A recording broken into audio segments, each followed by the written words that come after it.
Hello and welcome, my fellow Jacksonians, to episode 4 of my Last of Us review series. I'm Dan Bennett. This is the RealDanBennett YouTube channel.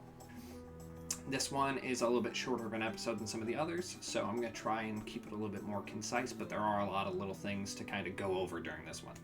Right after the credits, we jump into Ellie, and she is in a dingy bathroom playing with the gun that she took from Bill's house.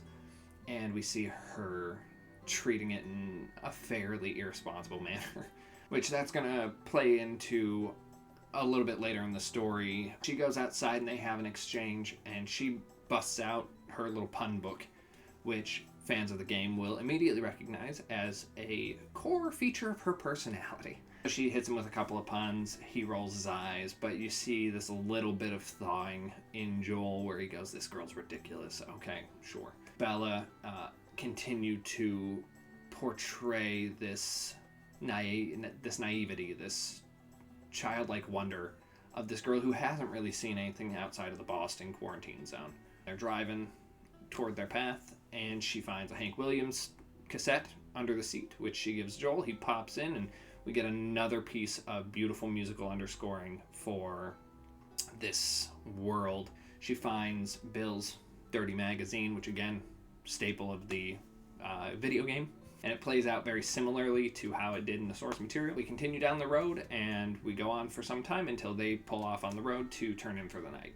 They eat, they get ready to go to sleep, and Joel foreshadows the terrifying nature of humans in these dystopian worlds. She hits him with one more pun, and then she asks him about people. They're not gonna find us, right? And he tries to reassure her and says, "No, they're not gonna find us." And they go to bed. In the morning, Ellie wakes up to Joel making some of his signature coffee, which she is not a fan of. They get in the car and she probes him a little bit about that, and then they have another conversation where he opens up about Tommy. He tells about their history with being in a group of survivors and Tommy joining the Fireflies, and how now he has to go help his family out, has to go find him. And he draws this very definitive line for Ellie saying, "You aren't part of my family, though." And they ultimately arrive in Kansas City, where they find this very suspicious roadblock, and Joel looks through the other side, sees it's clear, so it's very clearly man-made. They try to go around to the other side, but Ellie's unfamiliarity with maps gets them a little turned around. They see a gentleman pretending to be hurt, and Joel knows better from his experience, Ellie not so much. And it turns out it's a attempted ambush, and they crash the truck into a laundromat, and then they're under fire. While he is picking these guys off, he tells Ellie, go through that hole in the wall and just wait there. He knocks off all the guys who are in front of him, but then he's about to be ambushed by one who comes up behind him. When things are starting to look just a little bit grim, Ellie breaks the rules, and she comes out and she takes her new trusty pistol and she shoots the guy. But it's not enough to kill him. He's laying there pleading for his life, unable to move his legs because he's presumably paralyzed from where she hit him. And you can see the trauma on her face of having to face her actions just plain as day. Joel takes the gun, sends her away again, and he finishes this guy off. They link up in the other room and decide they need to find a vantage point to try and figure out how to get out of this city. When we transition to where we meet Kathleen, played by Melanie Lynskey, and Perry, played by Jeffrey Pierce, the original voice of Tommy. They are the leader and the right-hand man, respectively, of these organized raiders, hunters that are in Kansas City. And we get to see how kind of cold and calculating she is. Perry brings the bodies of the guys that Joel and Ellie just dispatched. Kathleen is actively looking for Henry, who game fans will immediately recognize that name.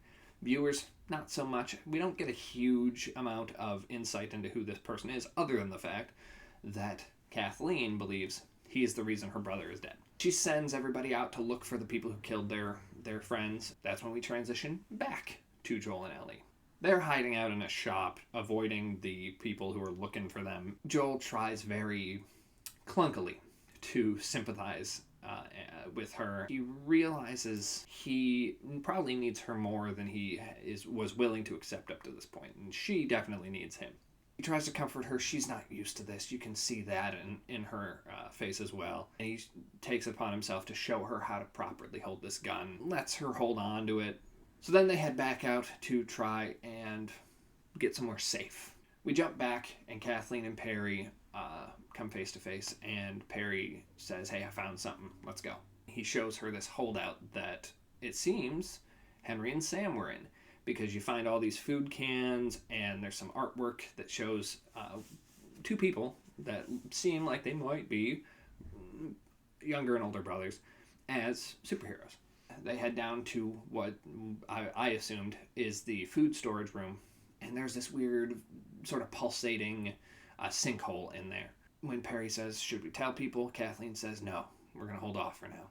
But then we jump back, and Ellie and Joel break into what seems to be an apartment building. They go up, I think it was 33 flights of stairs, which is no easy task for 56-year-old Joel. They break into an apartment. Joel kind of lays out some broken glass, makeshift alarm system. They prepare to turn in for the night. They have one more conversation where Joel kind of probes to figure out what Ellie was talking about when she said that shooting that guy earlier was not the first time she hurt a person, and she deflects and refuses to answer. We don't have any answers to that yet, but we will. He doesn't seem to hear that well out of his right ear. They have a conversation about that, and then she hits him with one last pun, which this one finally breaks him, and so they sit there on the floor on their cushions laughing together, and it's a nice moment.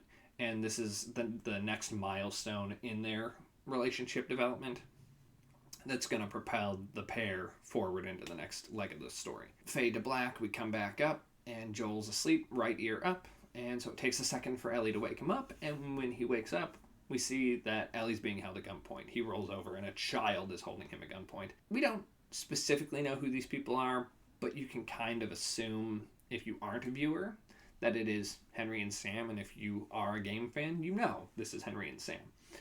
So that's where the episode ends. This was a really strong episode in terms of building character relationships, building character motivations, and establishing Kathleen as this sort of mini-boss for this, to give the next couple of episodes a richer story and to increase the stakes. And while it's a major deviation from the source material, I'm pretty excited because of how much rich storytelling we've gotten in the first 3 episodes and how they seem to be approaching these moments. And it doesn't hurt that we get to see Jeffrey Pierce, our second familiar voice of the series, especially because now we know that we also have Ashley Johnson and Troy Baker on the horizon, and these are fun little treats for people who already know the games. I hope that new viewers on some level can appreciate the nature of these cameos. We do get another episode on Friday this week, a couple days early, presumably because of outside forces, but I'm excited to see where we take this and where we develop the relationships of these people to each other as well as to the infected. We are at a nice, sturdy place for some strong storytelling instead of just basically being a road trip show as we kind of had. We have some real obstacles to overcome, and I'm excited about that. I hope you guys are excited about that, but that's where I'm going to cut this one off. Go ahead and give me a like and subscribe if you want to follow the rest of this series as we go. Give me your thoughts on the episode down in the comments, and then I will see you guys later this week after episode 5 rolls out. I'm Dan Bennett. This is the Real Dan Bennett YouTube channel. Take a look at everything else on the page, and thanks for joining. Goodbye.